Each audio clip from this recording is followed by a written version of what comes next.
Okay, so if you got a paperback Bible or a hard copy Bible of any kind, it can be hardback, it can be leatherback, I don't care. You can take that out, or you can download the Bible app for free. You can go to Proverbs chapter 11, and that's where we'll be getting to eventually. So the year was 1997. I was doing a ministry internship in Louisville, Kentucky at a church called Southeast Christian Church.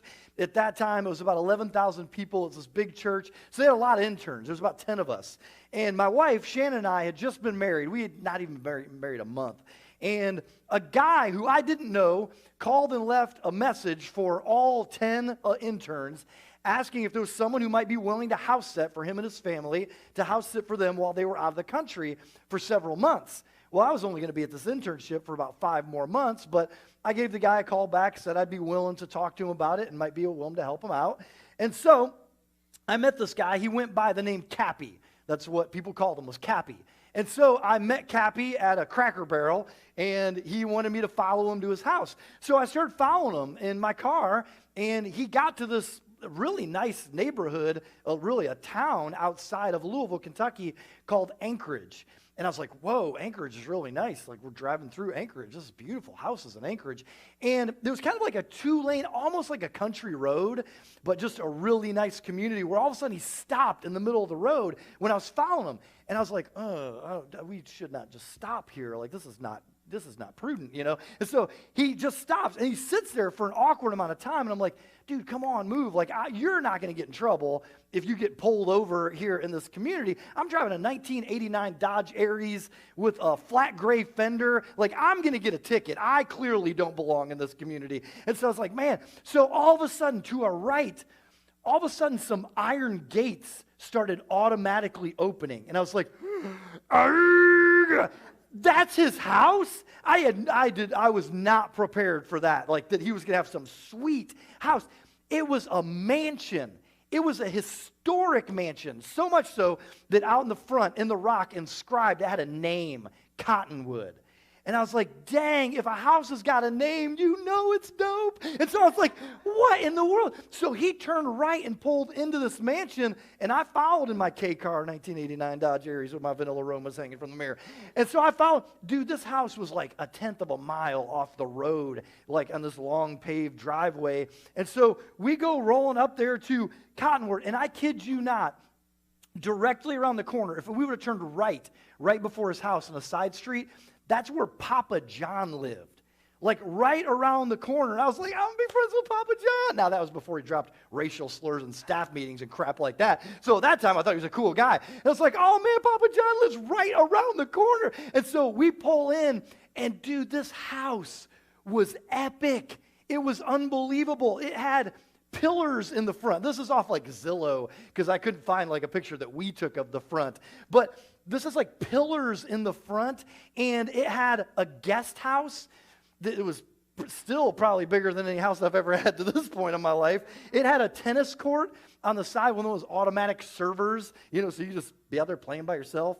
And it had 10 vehicles. They had a Porsche, a Beamer, 2 Land Rovers. It was nuts. They had a weight room inside their house. Now, at this time, the year, you can do the math, is 1997. I didn't know anybody who had an actual weight room. They might have had a couple weights in the basement somewhere.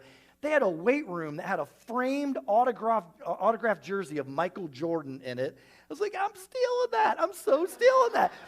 And so they had a wine cellar that had $250,000 worth of wine in it. And when you went, and it was a literal cellar. It had this really tiny staircase you went down to into this cold place, which is what my house always feels like. It was just that way in their wine cellar. And he would always pull out this one bottle of wine that had kind of like this yellow foil over the top of it. And he'd show you, and it was a 1922 bottle.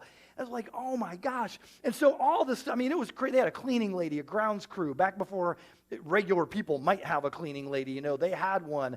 And they had a master bedroom and bathroom where the bathroom had a marble shower, a jacuzzi bathtub, and side-by-side sinks. So you get ready in the morning together, brushing your teeth, looking nasty with your bed head and your bed funk. And I was like, wow, they get ready together next to each other. So needless to say, we agreed to house sit.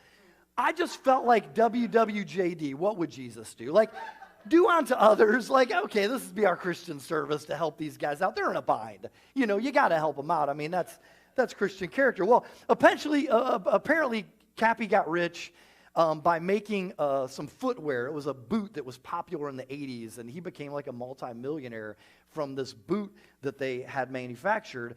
And so, Cottonwood, this is me and Shannon, my wife, on the trampoline, which she permanently ruined her knees on. And so we had dozens of awesome stories, and I've told about Cottonwood before in years past, but I've dozens of classic and fun stories of living at Cottonwood. But I'm going to tell you one that I don't think I've ever told before. So before they left the country, they taught us how to arm and disarm the security system for the house. And they taught us how to take care of their nasty, mangy cat that had been bitten by something. It was like oozing out of its face. Here, you got to give him this medicine every day. I was like, I'll kick it. And so they had birds like cockatoos, cockatiels. I don't know. I don't care. But they had birds we had to feed and all that stuff. And so they left the country to go to Florence, Italy, roughing it. So on the first night, Shannon and I literally played football catch in the master bedroom. We were like, because we can. This is huge. So go deep, baby. So we were playing football catch in the master bedroom. Like, it's freaking huge. And so then we went to bed. Before we went to bed, there was a keypad on the wall on my side of the bed so that you didn't have to go all the way downstairs to arm the security system. You didn't have to go all the way down there to the back door to do it.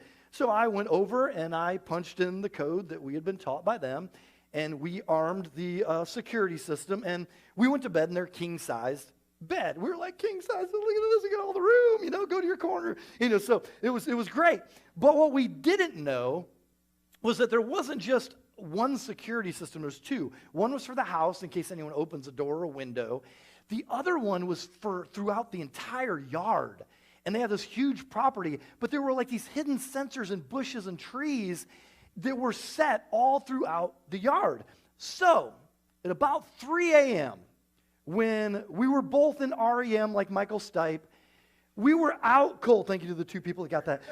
We were out cold. I mean, we were gone. I was drooling on my pillow, totally out, dreaming about brushing our teeth side by side in the morning and riding down that 2-lane street out front, me and the Porsche, her and the Beamer, and dreaming about playing doubles tennis against Papa John and Mama John. We were just dreaming. And all of a sudden, the loudest, nastiest noise I've ever heard in my life went off. I didn't even know where I was at. I mean, I was 23 years old at the time, and I needed my beauty sleep, and this alarm started going off, and I just was like, I don't even know where I'm at right now. It's my first night there. I was like, where am I? And I just started hitting the snooze on the alarm clock, and that didn't stop it. So I hit it harder, naturally. Finally, Shannon goes, it's the keypad on the wall. You got to disarm the security system. I got up and walked the wrong direction. I didn't know what was going on. I was like, I don't know so it's the what pad? And so I'm like walking around, like tripping out. And so obviously some devil-worshiping rodent walked by a sensor out in the yard and set and tripped this alarm off. So I didn't even know where I was. So I got up and I'm running around. I'm trying to turn off the house alarm, but I'm sleep drunk. I'm like, I don't even know where I'm at. I don't know what's going on. So finally, I find the keypad. I start trying to punch in the code, but I can't remember. It's like too much pressure. My mind's all foggy. So I'm trying to, and all of a sudden, I start seeing lights, like spotlights go by the bedroom window. And then, all of a sudden, on top of and lights and all this kind of stuff, I start seeing cherries and blueberries out of the street.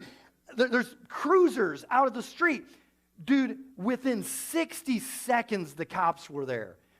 Rich people got it, y'all. I mean, they were there. I mean, it wasn't even 60 seconds. And so I'm like, I'm trying to get the code in. I'm trying to punch it in. Till finally, on the other side of those iron gates, those spotlights stopped on me. Now, this is the window I was at in the master bedroom. This would have been Shannon's window over here.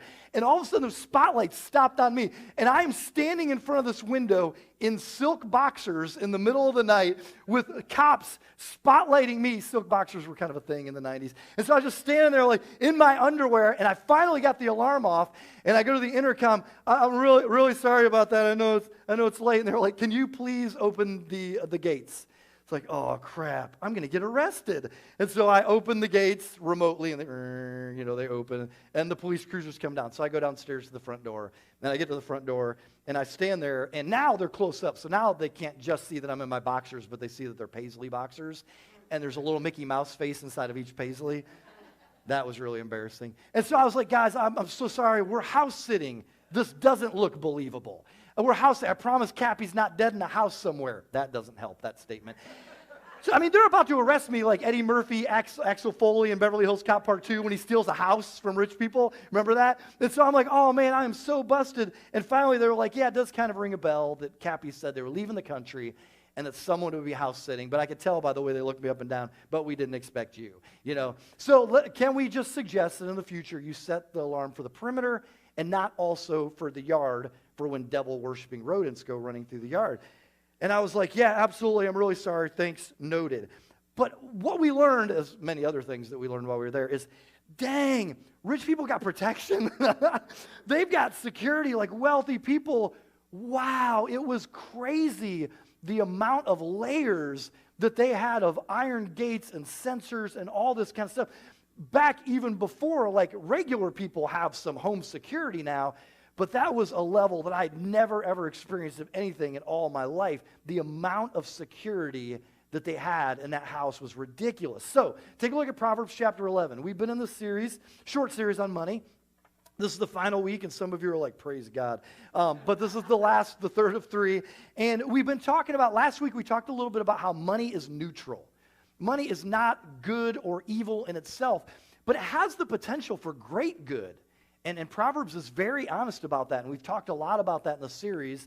But today I want to talk a little bit about how Proverbs really makes it clear that wise people also respect money, not just for the good power that it has, but also for the potential spiritual danger that is attached to money. That there is a danger, a spiritual danger that comes along with money.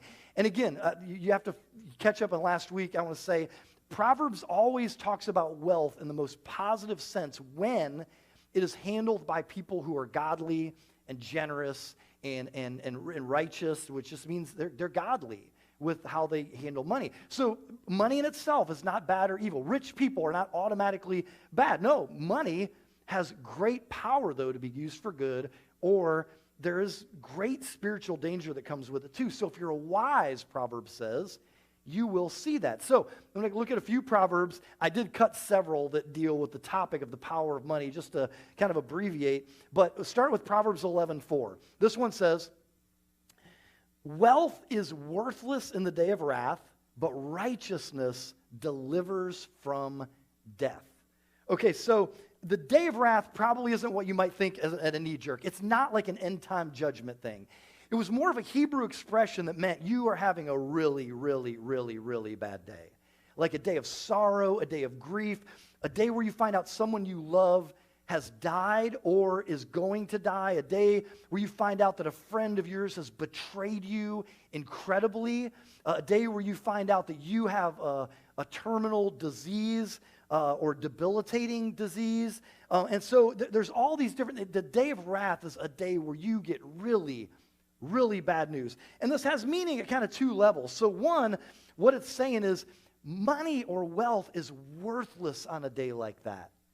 It can't help with a broken heart or a sickness or help you face death. Wealth is completely worthless on the day of wrath. Only character, only righteousness, your relationship with God and the character you get from that can help you on those kinds of days. And so money can't help you with a broken heart, only God can. Money can't help you face death, deal with betrayal or fatal disease. Only God can help you with that stuff. Those things are going to happen to you whether you have money or not. So wealth is useless on the day of wrath. A few years after we lived in Cottonwood, by this time we'd moved to Washington, D.C. area for a ministry that I took out there, and Shannon started teaching out there. We found out that Cappy and his wife had been divorced not too long later. And man, that really broke our heart because we were like, wow, that really stinks. We didn't know them well.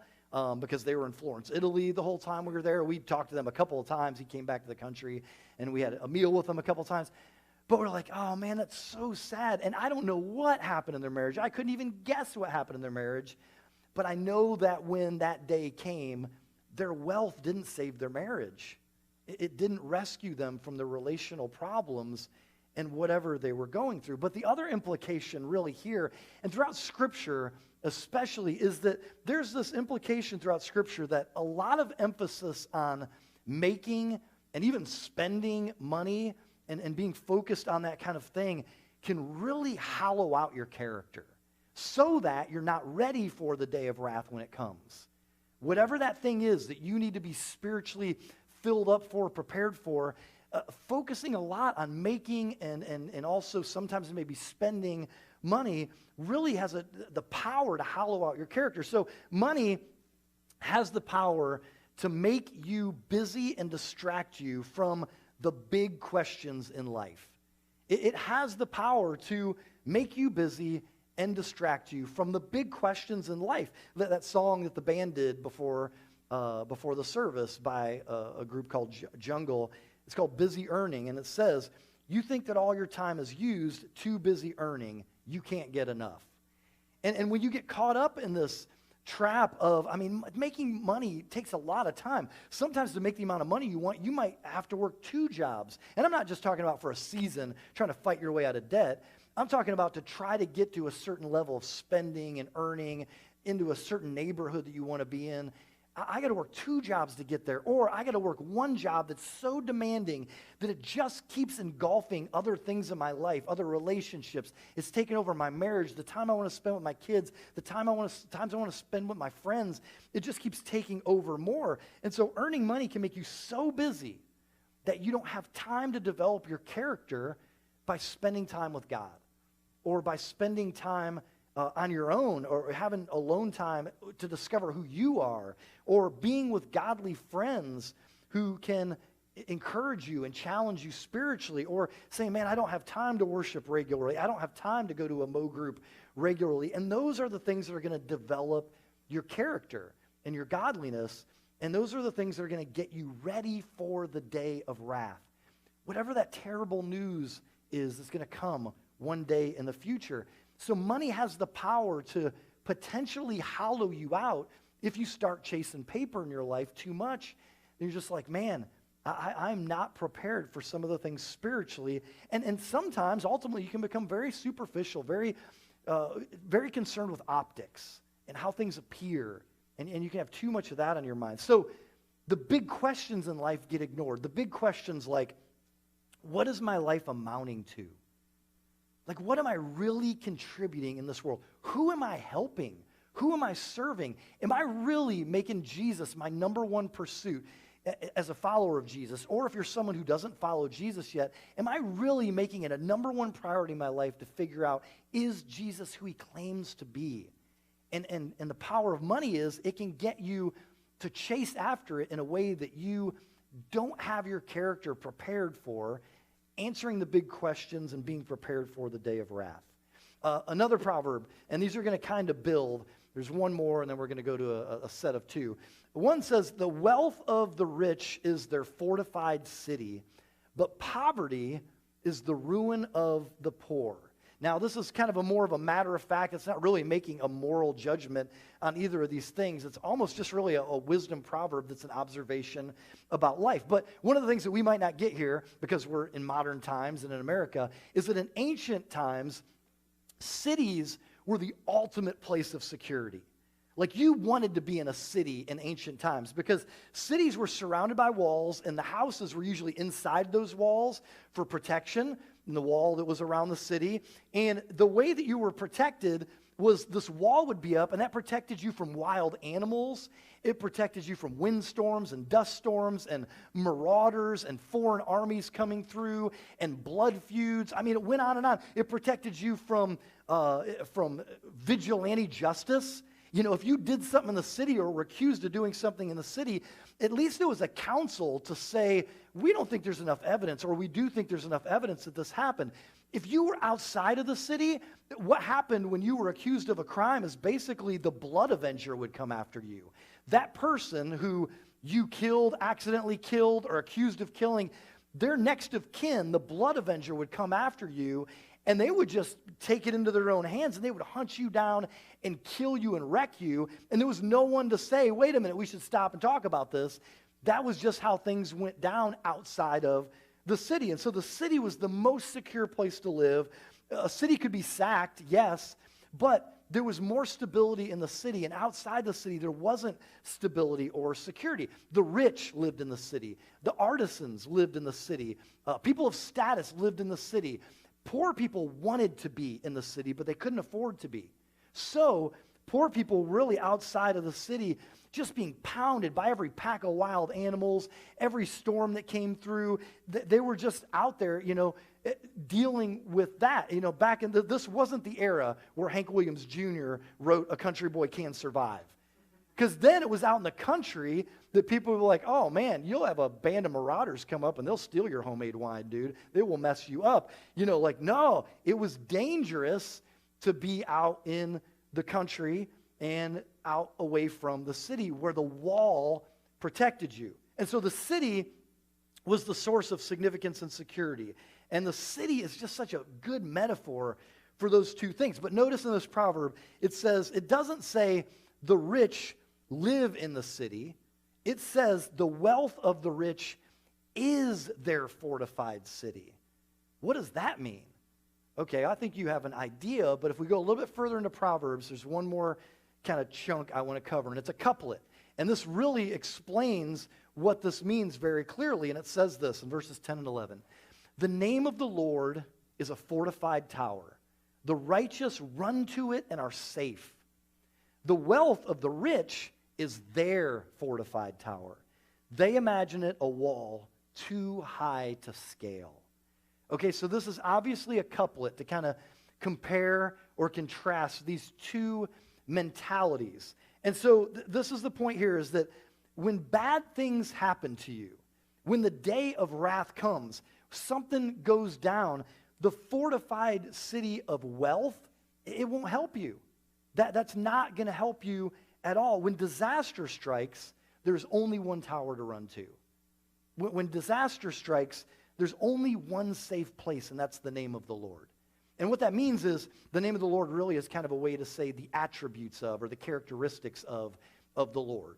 And so to run to the name of the Lord or to run to his attributes, the things that make him God. And so when things are really unsafe in the world, when you're frightened, when you feel unsafe, when you're scared, when you're worried, when you can't sleep at night, the question is, where do you run? Like, where do you find safety? Where is your safe place? And the answer for the righteous is, I run to the name of the Lord. That's where I go when I feel fear, anxiety, when I feel like things are out of control. That's where I run. In fact, notice in verse 10, it says that the righteous, they run to the name of the Lord. Like that is their safe place. Like I run to the tower, and in that tower, this fortified tower, I can get up where I'm above the problems below. They can't touch me, and there's provision in the tower. There's resources in the tower to sustain me. And so I run to the tower, and I'm safe and secure. And so if you're a follower of Jesus, let me just give you real quick 4 things that are true of God, the attributes, the name of the Lord, that are things that you can run to when you're scared. 4 things. He's your Father. He knows everything. He is in absolute control of the outcome of history. And he loves you infinitely. There isn't anything he wouldn't do for your good. So those 4 things, those are things you say, when I'm scared, when I'm anxious, I can run to the name of the Lord. What does that mean? I can run to them. I can rejoice in those 4 things. I can think on those 4 things. I can try to grasp those 4 things. I can meditate on those 4 things. And that will make you safe. And it is the only thing in the world that can make you feel safe is, man, I am in the fortified tower of the name of the Lord. And then the second part of the couplet is contrasted. It's saying that people who aren't focused on God, then they can look to their wealth. That's what they can look to and feel like that is their fortified city. Now, this is gonna take a while to settle maybe for you.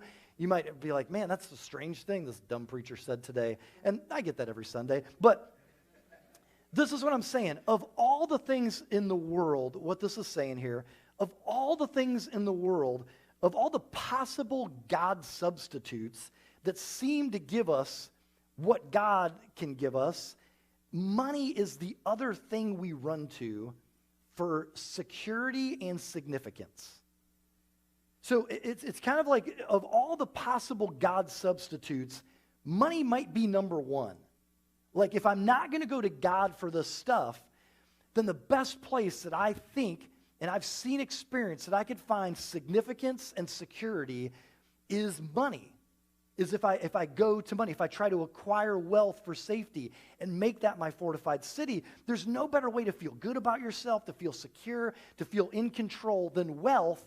If you're not getting that from God, this is the way most that you feel like this is what I can go after then. So money, you might say, is the alternative to God. It has enormous spiritual power. And I know so many times people are like, I don't understand, why a series on money? Why a series in the first week about how to, kind of take care of your finances through Proverbs? And last week, largely about generosity and the spiritual impact of spreading around and creating life with your income. And so this, like, why is money such an enormous spiritual power? Well, wealth, more than anything else in the world, offers things that we want when we don't go to God for those things directly.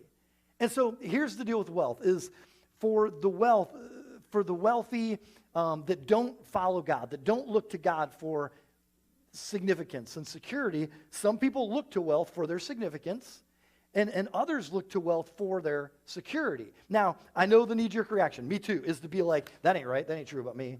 But here, instead of arguing with it, just let me make it really simple for you. It is. Okay? So instead of trying to argue this, do this. Try to think, which one of these am I inclined toward? If one of these is a temptation, which it is, if one of these is a temptation, I'm telling you it is. If one of these is, which one is it? If I were tempted to make wealth kind of my God substitute, why would it be? Because I want to feel significant, or because I want a sense of security? So breaking those down real quick, significance, some people mainly look to wealth for their significance. That means you feel important because of the things that you wear, the car that you drive, the house that you live in, the neighborhood that you got to. I want to be in a neighborhood like that. I want to be in that kind. And when you get there, you feel like, I have money, so I'm important, I'm significant, I'm successful. And it makes you feel a sense of importance and significance. And people who look to wealth as their significance tend to spend a lot of money. So I feel significant because of my wealth, and I tend to spend a lot of money because that makes me feel significant. And so that's typically the case. Now, on the other side of that, though, other people mainly look to wealth for their security. And people who mainly look to wealth for their security tend to save a lot of money. Okay, so significance, typically spending. I want to look good. I want to feel good. I want to drive something nice. I want to live in something nice. I want to look like I am something nice, all that. And if it's security, then they tend to save a lot of money and put it away, put it away, put it away. And so you might say this, people searching for significance, they say, I have money, so I'm important. People searching for security say, I have money, so I'm safe. I have money, so I'm important. I have money, so I'm safe. I have this as kind of a fortified city. This will insulate me. These are my iron gates. These will protect me. This is the intercom. This is the security system. Nothing can get at me because I have this. This will insulate me more and give me a sense of safety, and I have some control. But notice in verse 11, if you go back to that couplet for me, in verse 11, it says that they imagine that their wealth is a wall too high to scale. They imagine that in verse 11. And so this is in their imagination that money has created security for them. It's in their imagination that they're significant because they have wealth. And it's contrasted to the righteous who, funny enough, they run to the invisible God. So it's funny, these guys are imagining that wealth is stable for them, but the ones who actually have a safe place to run, it's the invisible God that they run to. And so money is useless on the day of wrath. Little pesky rodents, little devil-worshiping pesky rodents, they still sneak through your iron gates when you accumulate money and wealth. Sometimes they still live within those iron gates when you accumulate wealth. A lot of times the problem's in here. It's not coming from out there. And so having this fortified city, they imagine that this is what insulates them from the outside, when the only safe place to run, the only true security is in the name of the Lord. And so whether you're searching for security or significance, the funny thing is money doesn't just offer to be your currency, it offers to be your God. And Jesus warned about this, and it's all throughout Scripture, is that there's this tendency to start turning toward money because of this power it has to start making that your God, your number one thing, your God substitute.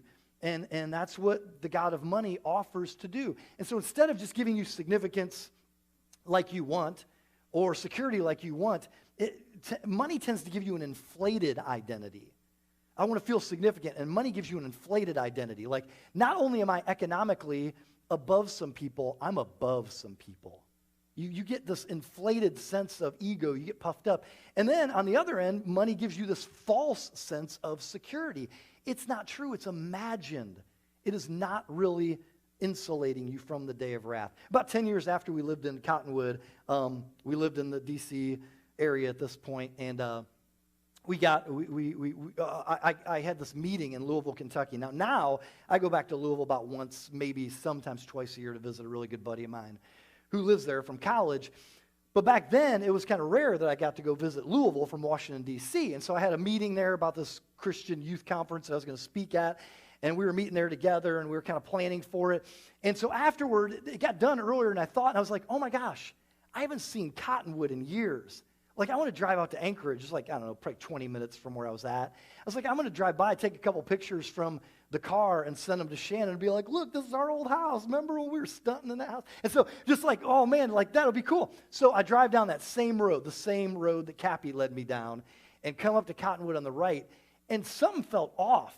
Like, I looked at it, I was like, that's strange. The iron gates were wide open. And I was like, that's a security breach. Like, that's not good at all. Like, anybody could just roll up in there with a 1989 Dodge Aries. And so I was like, that's really weird. And things looked kind of overgrown a little bit. So I pulled in. I was like, I'm taking a chance. I might get shot in the head. And I was like, I pulled in. I drove back. And when you come behind the house, there was this carport that was a part of the house you could park under so it didn't rain on you. And the carport, the top of it was like busted open from probably water, rain, and there was like insulation dangling out of it. It was nasty. And I was like, oh my gosh, this is terrible. This looks awful. I mean, it was not just a mansion. It was a historic mansion. So it was this old, cool looking house.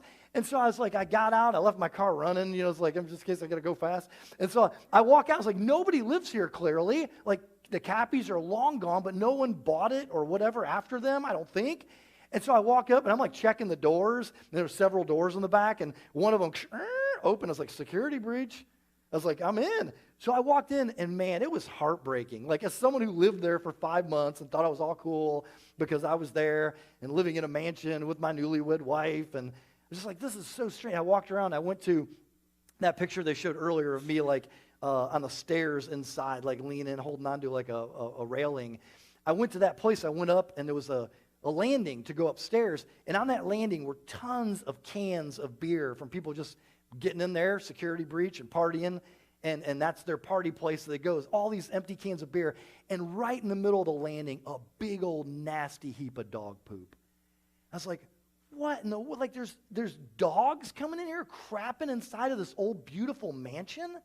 And I walked upstairs and went up to the guest bedroom and the guest bathroom, and right above the jacuzzi bathtub, insulation, ceiling caved in, insulation dangling and hanging. I was like, that is unbelievable. And I was just like, this is no longer what it used to be. It's no longer a fortified city. Like, whatever happened, this is not what it used to be. This is not the symbol of what it didn't provide. That comfort, that leisure, that beauty, all that stuff was gone. And I just remember thinking about Jesus' statement of, man, when you acquire stuff and pile it up, the moth is going to come and destroy it, and rust is going to come and destroy it. So don't put your treasure here. Put your treasure in heaven where it can't be touched. And I remember that being the most vivid picture I've ever seen of what it looks like to accumulate material wealth on earth and maybe not trust in God as your number one source. So real quick to wrap up, how do you break the power of money over us? How do we use it properly then? And there's two ways I'd give you. One is assume that you're somewhat in denial about what? About your wants versus your needs. Assume it because you live in America. Just assume that you're somewhat in denial, because it's hard. Like, this is a tough thing about communicating spiritual truths is sometimes I'm communicating them like, man, maybe I'm in denial about this thing. And if I am, that means every person listening to me also might be. Like, they could be in denial, like, yeah, that's not me, that's my friend, that's not me, that's my wife, that's not me, that's my husband, you know? And so assume that you have some denial. And what I mean about that is when you think about alcohol addiction, drug addiction, what's the mark of an addict? Like, what is the thing to know that you're blinded and in denial when you're an addict? And the thing is, you confuse wants with needs. Like, I need a drink, I need a pill, I need a cigarette, whatever it is. Like, I'm so addicted, I think I need this thing. And so it's kind of the same with being addicted to money and possessions. Everything you want, you think is a need, and you're in denial about what your wants and needs really are. Americans are always saying stuff like, this is what I need to live on. Or I hardly have enough to get by.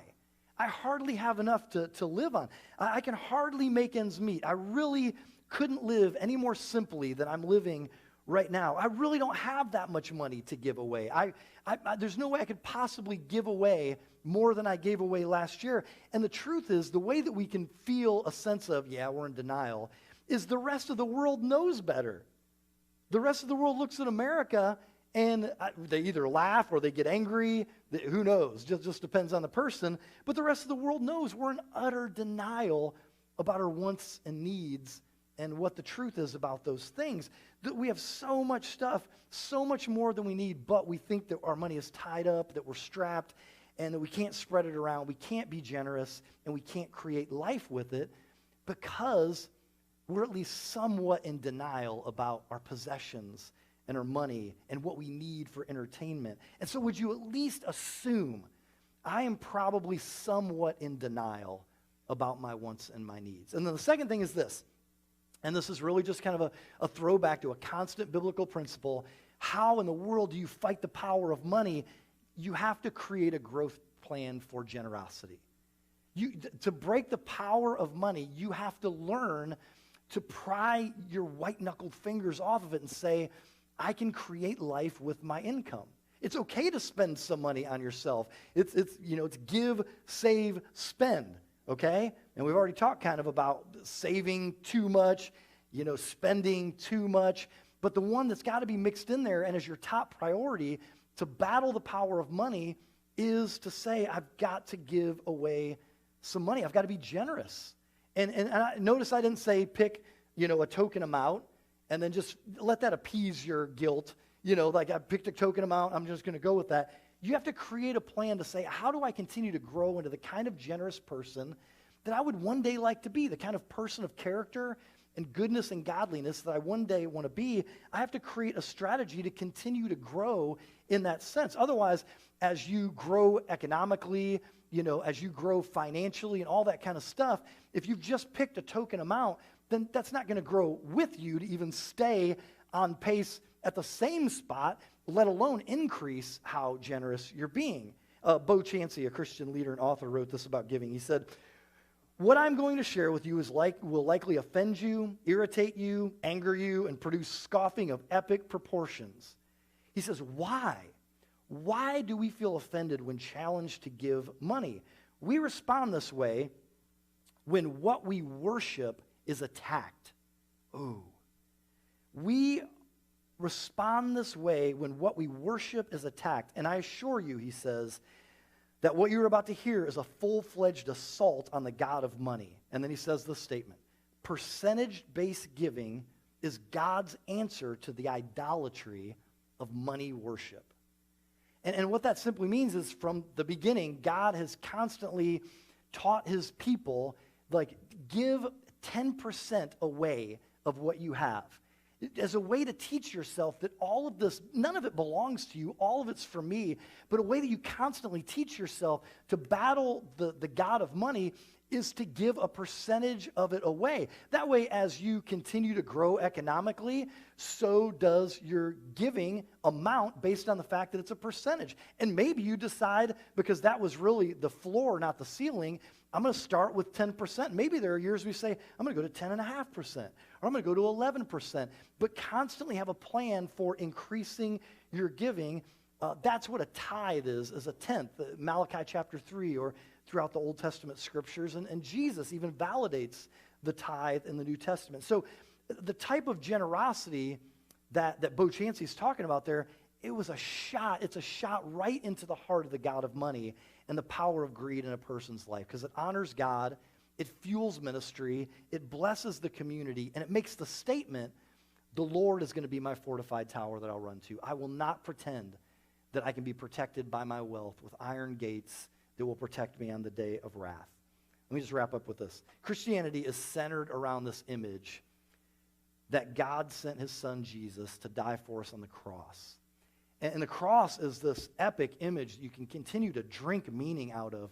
It means so much, but the idea is that Jesus willingly died in our place for our sins. And if Jesus valued us, if he valued you, no matter what your economic status is, no matter what race or ethnicity you are, he values you so much that the cross should be our source of significance and security. Like, that should be the image from which we pull significance and security. So through the cross, Jesus says, you are important to me. You are significant. I laid down my life for you. That's how significant, that's how important you are. Jesus, at infinite cost to himself, showed us our significance. And you are secure. Because if God will do that for you, God would do anything for you. So I'm secure. In this relationship with God, I have security. He's shown me the lengths that he will go to. The cross proves that God will do anything for you. You're secure in his love. And so that's true significance and security. And here's why generosity is such a huge indication of where we are spiritually. Because until you find your significance and security through the cross, you'll never be free from the power of money. Until you look to the cross and say, that is my security, that's my significance, I don't have to chase after money to feel a sense of those things. The bottom line is we can't give our money away until we get new security and new identity in Jesus. When those are the things that we drink from the cross, then we're like, man, I don't have to worry about money providing that for me. So basically, when you see the cross as your source of significance and security, money loses its divine qualities. The thing that we're chasing after it for, thinking it will provide for us, and then you are free to become generous. And if Jesus was our only Lord and Savior, and this is true for me, if Jesus was my only God and Savior that I have, if we didn't have all these other false securities and false identities and sources of significance and security, then we would be much more generous because we would receive all of that stuff from Jesus and know that it's based on the cross. So run to the name of the Lord, cling to the cross, and be generous to God and to others. Let's pray.